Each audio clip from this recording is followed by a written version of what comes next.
Hello दोस्तों, कैसे हो आप लोग? सब अच्छे से हो ना? घर का गैस पेट्रोल सब बराबर मिल रहा है ना?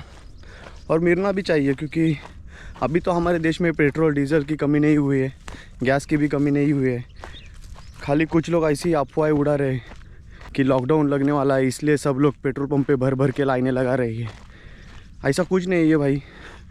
मोदी जी ने बस ऐसा अनाउंसमेंट किया है कि कोरोना वाले जैसे हालात आ सकते हैं, अभी तक आए नहीं है, इसलिए भाई बेफिक्र रही है। और आज मैं वीडियो उन लोगों की मानसिकता दिखाने के लिए बना रहा हूँ जिनको लगता है भाई हम काम पे जा रहे हैं तो हमारा सब बढ़िया है, बाकी कोई भी कुछ भी करने दो। उनको ना नेचर से कुछ मतलब रहता है, ना हम जिस जगह ज़मीन पे रहते हैं उससे कुछ मतलब रहता है, ना इन पेड़ पौधों से मतलब रहता है। इसलिए आज मैं ये वीडियो उनके लिए बना रहा हूँ। तो भाई अभी चल रहा है वॉर, पर मैं आपको पहले तो युद्ध से होने वाले परिणाम बताने वाला हूँ।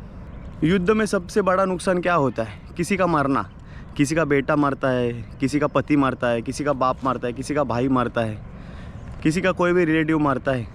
यहाँ तक कि जिन लोगों का अपराध नहीं है, मतलब छोटे बच्चे, बूढ़े, लड़कियाँ, महिलाएं, ये भी मरते हैं। अगर सिटी पर हमला हुआ, सीमा से छोड़कर अगर कोई दुश्मन देश बोल रहा है कि भाई हम लोग तुम्हारे अभी पब्लिसिटी एरिया पे हमला करेंगे, अगर वहाँ पे हमला हुआ, कोई बॉम्ब, कोई रॉकेट आके वहाँ पे फटा, तो बेसिकली जो नॉर्मल अपराधी लोग नहीं रहते उनकी भी जान चली जाती है। और जिन देशों के बीच में युद्ध चल रहा है उनकी तो इकोनॉमी पूरी ठप हो जाती है।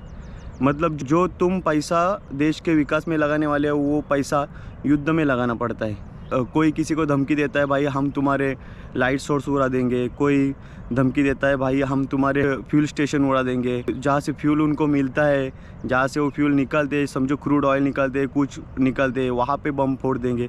ऐसे धमकियाँ दुश्मन देश किसी को ना किसी को देता ही रहता है। कोई किसी के कुछ मतलब जिनमें कुछ गैस हो, ऑयल हो, कोई बेशकीमती सामान हो, ऐसे जहाज़ भी उड़ा देता है। तो क्या होता है दोस्तों, इस युद्ध का परिणाम खाली उन देशों पे ही नहीं होता जिन देशों को बीच में वॉर चल रही है, उसके साइड में और उस देश के कनेक्शन में जितने भी देश है उन पर भी युद्ध का असर पड़ता है। जैसे अभी ईरान, अमेरिका, इजराइल के बीच में वॉर चल रहा है, तो हमारे भी इधर उसका असर होता है। थोड़ी दिन के लिए गैस नहीं मिल रहा था, जो घरेलू हम यूज़ करते LPG गैस, वो नहीं मिल रहा था। तो दुनिया बहुत छोटी है भाई। तुम्हें लगता है तुम पे असर नहीं होगा, क्योंकि मेरे बहुत से ऐसे मेरे जानने वाले लोग ऐसे बोल रहे थे कि भाई युद्ध तो उनके बीच में चल रहा है, हमें क्या। भाई दुनिया बहुत छोटी है, इसका असर सब पे पड़ता है। मैंने तो बीच में सुना था भाई 5 किलो ही घरेलू गैस अभी मिलने वाला है। सोचो अगर मिल भी गया तो भाई गांव के लोग जो है, गांव में रहते, वो तो थोड़ी दिन के लिए लकड़ियाँ जमा करके आग जला लेंगे। पर जो बड़े बड़े शहरों में बिल्डिंग के ऊपर फ्लैट में रहते हैं, वो कैसे मैनेज करेंगे भाई? उनकी तो हालत ख़राब होने वाली है। दूसरी बात अगर इस पृथ्वी की करे, इस नेचर की करे, इन पेड़ पौधों की करे, उन खेतों की करे जिन खेतों में तुम अनाज उगा कर खाते हो, अगर इन पे ही परमाणु बम गिराओगे भाई तो कैसे होगा भाई? सब इस पाक ज़मीन को तुम एक ही पल में सब नापाक कर दोगे। अगर उसमें तुम अनाज ही मतलब जिन खेतों में, जिन ज़मीनों पे अनाज उगता है, अगर उसे तुम नापाक बनाओगे फिर खाओगे क्या? सिर्फ 12,000 किलोमीटर का डायमीटर है हमारे पृथ्वी का। बहुत से लोग ऐसा सोच रहे हैं कि भाई युद्ध तो उनके देश में चल रहा है, हमें क्या। भाई मैं फिर से बोल रहा हूँ, दुनिया बहुत छोटी है, इसकी केयर करो। अगर युद्ध उन देशों के बीच में हो रहा है तो भाई यहाँ भी महंगाई बढ़ेगी, बेरोज़गारी बढ़ेगी, क्योंकि कंपनियाँ ठप हो जाएंगी। कुछ जगहों में तो कर्फ्यू भी लगेगा, कोई किसी की चिंता नहीं करेगा। लोग एक दूसरे को खाने के लिए निकलेंगे, अगर खाने को कुछ नहीं मिला तो कोई मर रहा है, कोई जी रहा है, किसी को कोई परवाह नहीं रहेगी, लोग हैवान बन जाएंगे। ये पहले और दूसरे महायुद्ध के जैसा नहीं होगा। पहले की बात अलग थी, तब हमारी संख्या सिर्फ 2.5 बिलियन थी। अब हमारी पृथ्वी पर संख्या 8 बिलियन से भी अधिक है, अराउंड 3 गुना ज़्यादा है। और हम जैसे जैसे बढ़ रहे हैं वैसे वैसे खाने के सोर्स और कम होते जा रहे हैं। मतलब हम नए घर बनाते जा रहे हैं, नए घर भी ऐसी जगह बना रहे हैं भाई जहाँ पे टिकाऊ ज़मीन हो, मतलब जहाँ पे धान उगता हो, वहीं पर हम घर बना देंगे, उस ज़मीन को सेव नहीं रखेंगे, नहीं तो किसी बिल्डर को बेच देंगे। तुम्हारे पास पैसों की कमी है, तुमको नई गाड़ी लेनी है, तो तुमको नया बंगला लेना है सिटी में, इसलिए किसी बिल्डर को बेच देंगे। बिल्डर वहाँ पे उस ज़मीन पे बिल्डिंगें खड़ी कर देगा। भाई बिल्डिंगें खड़ी कर दो के बाद में खाओगे क्या तुम लोग? अगर भाई आज से 100 साल पहले की बात करें ना, जिस ज़मीन में धान उगता था, खेती होती थी, उस ज़मीन को आज की ज़मीन से कंपेयर करें तो 20 से 30% ज़मीन कम हुई है। जब हम युद्ध की बात करते हैं तो हमारे मन में पहला क्या आता है? बंदूकें, बम, धमाके, भागते हुए सैनिक। भाई ऐसा नहीं है, इतिहास गवाह है, युद्ध किसी भी समस्या का स्थायी समाधान अब तक नहीं बना है। जिस देश में युद्ध चल रहा है उस देश का सारा पैसा उस देश के विकास में लगने के बजाय युद्ध में खर्च हो जाता है। यही बात जापान वालों से जाकर पूछो, भाई इतना नुकसान हुआ था कि आने वाली पीढ़ियाँ भी अबनॉर्मल पैदा हुई थी। परमाणु गिराया गया था उनके ऊपर, उस वक्त सिर्फ अमेरिका के पास परमाणु बम था, तो सभी के पास परमाणु बम है। भाई कोई भी किसी को भी धमकी दे रहा है, अगर एक ने परमाणु बम गिराया तो सब अपनी ताकत दिखाने के लिए आते हैं, भाई हम भी गिराएंगे, हम भी गिराएंगे। भाई ऐसा नहीं होता। अगर सब ने परमाणु का इस्तेमाल किया तो ये दुनिया नहीं बचेगी, क्योंकि परमाणु का असर खाली धमाके का नहीं है, बाद में जो उसमें से रेडिएशन निकलती है उसका असर सालों तक रहता है। क्योंकि तुम सोचोगे भाई हाँ परमाणु से हम जिंदा बच गए, नहीं भाई, जो एक झटके में मरे हैं ना वो नसीब वाले ठहरेंगे, और बाद में जो जिंदा रहेंगे ना भाई घुट घुट कर मरेंगे। इतना बेरहमी से उनकी मौत हो जाएगी कि आप अंदाज़ा नहीं लगा सकते। और वैसे भी हमारे लोगों को, मतलब इंडिया वालों को मरने के लिए और आने वाली नस्लों का फ्यूचर ख़राब करने के लिए भाई किसी युद्ध की ज़रूरत नहीं है। वो अपने हाथ से ही अपना फ्यूचर ख़राब करते जा रही है। क्योंकि मैं अभी आया था इधर एक्सरसाइज करने के लिए, मैं यहाँ पे आपको दिखाता हूँ। ये देखिए, मैं अभी एक पहाड़ के ऊपर हूँ, वहाँ से मैं आपको एक नज़ारा दिखाता हूँ। ये जो नीचे आपको सब एरिया दिख रहा है ना, ये एरिया एक ज़माने में पूरा खेती से भरा हुआ था। मतलब यहाँ पे कुछ भी ऐसी अनवांटेड घास नहीं थी। अब वहाँ पे आप सब एरिया में देख सकते हो, ये सब अनवांटेड घास है। ये आपको मैं कभी खेत में आगे जाऊँगा और वीडियो निकालूंगा तो दिखाऊंगा।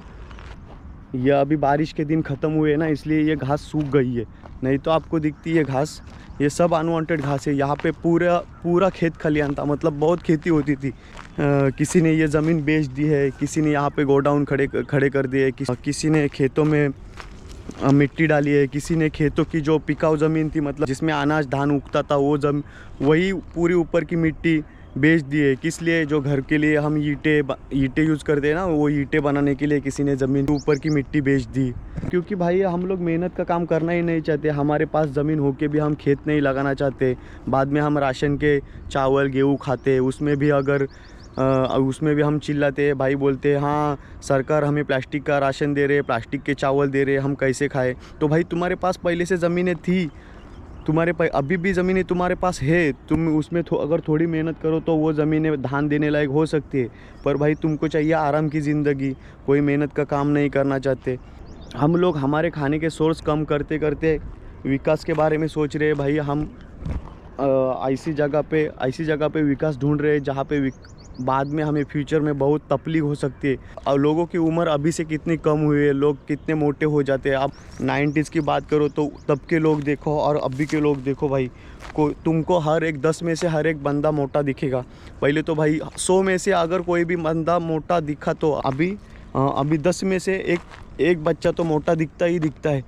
देखो भाई हमने कितना खाने में बदलाव किया है। हम अभी ऐसे जंक फूड खा रहे, बर्गर खा रहे, फ्राइज़ खा रहे। अभी फ्राइज़ खा रहे और फ्राइज़ से मुझे याद आया, जो हम तली हुई चीज़ें खा रहे भाई, उसमें कितना ऑयल रहता है। और वो ऑयल ऐसा भी नहीं रहता है, रिफाइंड ऑयल रहता है। रिफाइंड ऑयल के बारे में भाई सर्च करो, रिफाइंड ऑयल कितना ख़राब रहता है, तुम्हारा DNA तक डैमेज करता है रिफाइंड ऑयल। और हम लोग अभी जैसे रिफाइंड ऑयल कंज्यूम कर रहे जिस हिसाब से, उस हिसाब से तो भाई हमारा जल्दी मरना तय है। मेरे वीडियो बनाने का पर्पज़ यही था भाई कि नेचर को सेव रखो। अगर नेचर सेव रहेगी तो तुम सेव रहोगे, और ऐसी नेचुरल चीज़ें तुमको खाने के लिए मिलेंगी। इससे खाने से क्या फ़ायदा होता है भाई मुझे पता नहीं, मैं आपको ज़रूर कभी ना कभी बताऊंगा। ये खाने के लिए खट्टी रहती है, और अगर ये पक जाए तो बहुत मीठी रहती है। हमारे यहाँ तो बहुत मिलती है। और मेरे शॉर्ट वीडियो में मैंने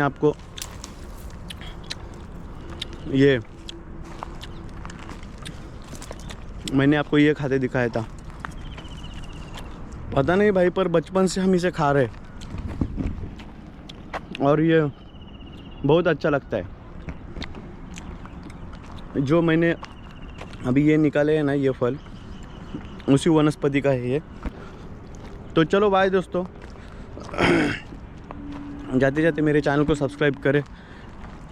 मेरे चैनल का नाम है स्पेंडर वाला गरीब, और इस गरीब को थोड़ा अमीर बनाने के लिए वीडियो को लाइक करें, शेयर करें और मेरे चैनल को सब्सक्राइब करें, ताकि मेरी आने वाली वीडियो आपके पास जल्द से जल्द पहुँचे। हाँ, बेल नोटिफिकेशन आइकन को भी दबाएं। और ये